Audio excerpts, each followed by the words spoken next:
রূপপুর গ্রামে এক গরিব কাঠুরি বাস করে। কাঠুরের ছোট এক ছেলেও রয়েছে। অভাব অনটনে তাদের কোনো রকম দিন কাটছে।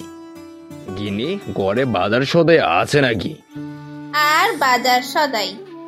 আজ 3 দিন পর্যন্ত ঘরে কোনো বাজার নেই। কোনো রকম এখান ওখান থেকে টেনে টুনে রান্না করছি। কি আর করবো গিন্নি বলো, জঙ্গলে কাঠ কাটতে দিচ্ছে না সরকার, তাই তো কাঠও কাটতে পারছি না, আর বাজার সদাইও করতে পারছি না। কি আর করবে, পলাশটাও তো খাবারের জন্য চিল্লাচিল্লি করছে। আচ্ছা, তুমি কোনো চিন্তা করো না, আমি বরং বাজারের দিকে যাই, খবর নিয়ে আসি যে কখন থেকে কাঠ কাটা যাবে। এই কথা বলে শোভন বাজারের দিকে চলে গেল। এই তো কাঠুরি ভাইয়েরা এখানে বসে আড্ডা দিচ্ছে, যাই আমিও যাই। আরে শোভন যে, কি অবস্থা, দিনকাল কেমন যাচ্ছে? ভাই, দিনকালের কথা বলো না, না মরে কোনো রকম বেঁচে আছি, ঘরে বাজার সদাই কিছুই নেই। শোভন, আমারও ঠিক একই অবস্থা। সরকার যে কেন কাজ কাটা বন্ধ করে দিল কে জানে। এভাবে চললে তো আমাদের না খেতে পেয়ে মারা যেতে হবে। না, এভাবে আর হবে না। কাল থেকে চলো এবার কাঠ কাটতে যাই। কিন্তু যদি আমাদের পুলিশ দেখতে পায় তখন? না বাবা, আমি যাব না। আমি ভাবছি কাঠ কাটা বাদ দিয়ে ডিমের ব্যবসা শুরু করব। আরে তুই ঠিক বলেছিস, এখন আমাদের গ্রামের ডিমের চাহিদা অনেক। তাহলে তোর সাথে আমি ব্যবসা শুরু করব। আর শোভন এসব কাঠ বাদ দিয়ে চল, 3 জন মিলে ডিমের ব্যবসায় শুরু করি। হ্যাঁ, না রে, আমার কাছে কোনো টাকা পয়সা তো নেই, যা জমা জাতি ছিল তা তো সব শেষ হয়ে গিয়েছে। এখন তোদের সাথে ব্যবসা করতে হলেও তো টাকা পয়সা লাগবে। আচ্ছা না রে, তোরা ব্যবসা কর, আমি বরং ভেবে চিনতে দেখি আমি কি করতে পারি। এরপর শোভন মন খারাপ করে বাড়িতে চলে গেল। কি গো, তুমি বাজার থেকে যখন থেকে ফিরেছো তখন পর্যন্ত তোমার দেখছি মনটা খারাপ। কি হয়েছে গো? হ্যাঁ, মন একটু খারাপ।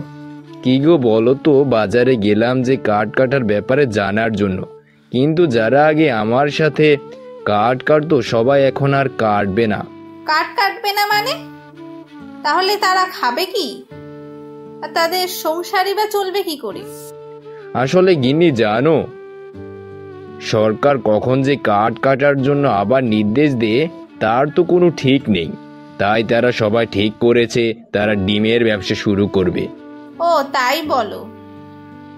আর আমাকেও বলেছিল তাদের সাথে ডিমের ব্যবসা শুরু করতে, কিন্তু তুমি তো জানো আমাদের যে জমা জাতি ছিল সব সংসারের পেছনে খরচ হয়ে গিয়েছে।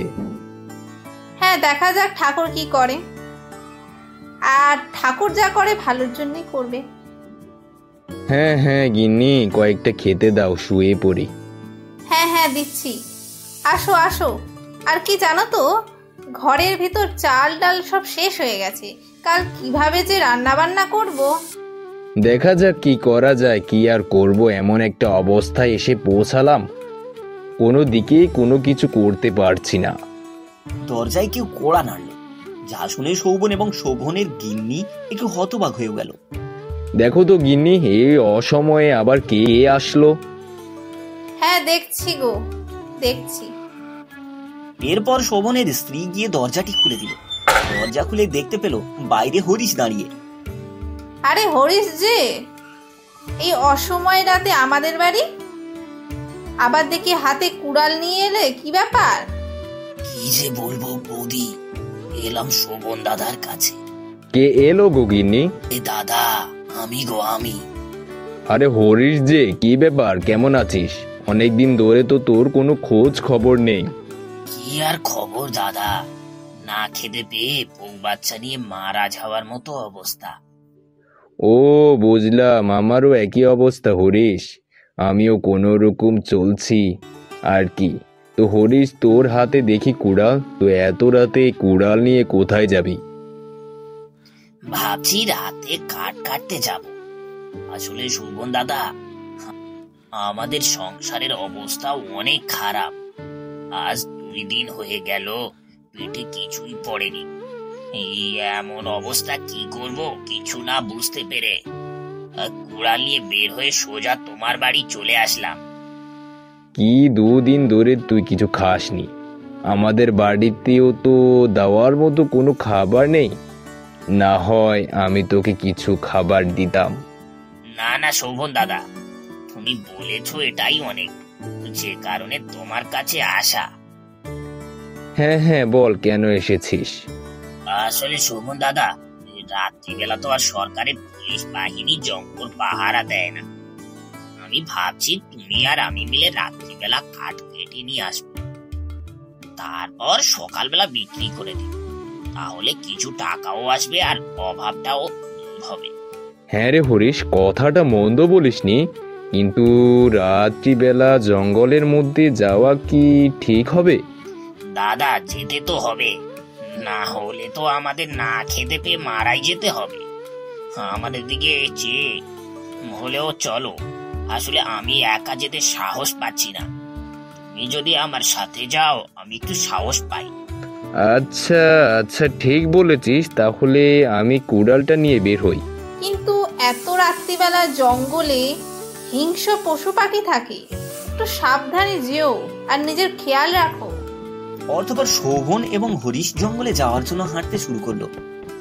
দাদা, রাত তো আস্তে আস্তে বাড়ছে, আমার কোনো শর্টকাট পথ অবলম্বন করব কিনা? না না, এখন শর্টকাটের দরকার নেই। দরকার হলে আসার সময় আমরা শর্টকাট পথ দিয়ে আসব। আচ্ছা আচ্ছা দাদা, তাহলে ঠিক আছে, তাহলে চলুন। এরপর শোভন এবং হরিশ জঙ্গলে গিয়ে পৌঁছালো। হরির জঙ্গলে তো এসে পড়লাম, কোথা থেকে কাঠ কাটলে ভালো হবে বলতো? দাদা চলো আমরা আরো ভিতরের দিকে চলে যাই, কারণ এখানে অনেক কাঠ কাটার আওয়াজ হবে, আর পাশেই পুলিশদের ক্যাম্প। যদি পুলিশ জেগে যায় আর আমাদের রক্ষা নেই। হ্যাঁ হ্যাঁ, ঠিক বলেছিস, তাহলে চল। তারপর শোভন ও হরিশ হাঁটতে হাঁটতে জঙ্গলের একেবারে গভীরে চলে গেল। দাদা এখানে অনেক গাছ রয়েছে, বরং এখানে আমরা কাঠ কাটি। হরিশ, আমরা তো মনে হয় জঙ্গলের অনেক ভিতরে চলে এসেছি। চারদিকে কেমন গুটগুটে অন্ধকার, কিছুই দেখা যাচ্ছে না, আর চারপাশে শিয়ালের ডাক শোনা যাচ্ছে।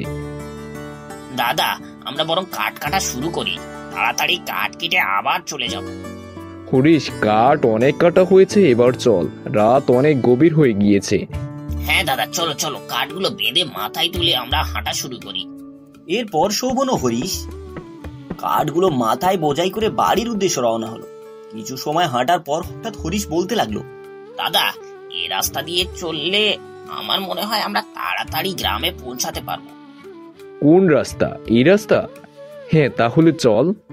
আকাশের অবস্থাও তেমন ভালো লাগছে না, যখন তখন বৃষ্টি আসতে পারে। হরিশের কথা মতো শোভন ওই রাস্তা দিয়ে হাঁটতে শুরু করলো। হাঁটতে হাঁটতে এক পর্যায়ে তারা অদ্ভুত গাছের সামনে এসে পৌঁছালো। গাছটা দেখতে অন্যরকম। দাদা এই দেখো কেমন অদ্ভুত রকমের গাছ, এই গাছের অনেক দাম। গাছটা তেমন বড় না, আমরা যদি হাতের মতো ডাল দুটো কেটে শিকড় পর্যন্ত উঠিয়ে নিয়ে যাই দাম পাওয়া যাবে। হ্যাঁ হ্যাঁ, ঠিক বলেছিস।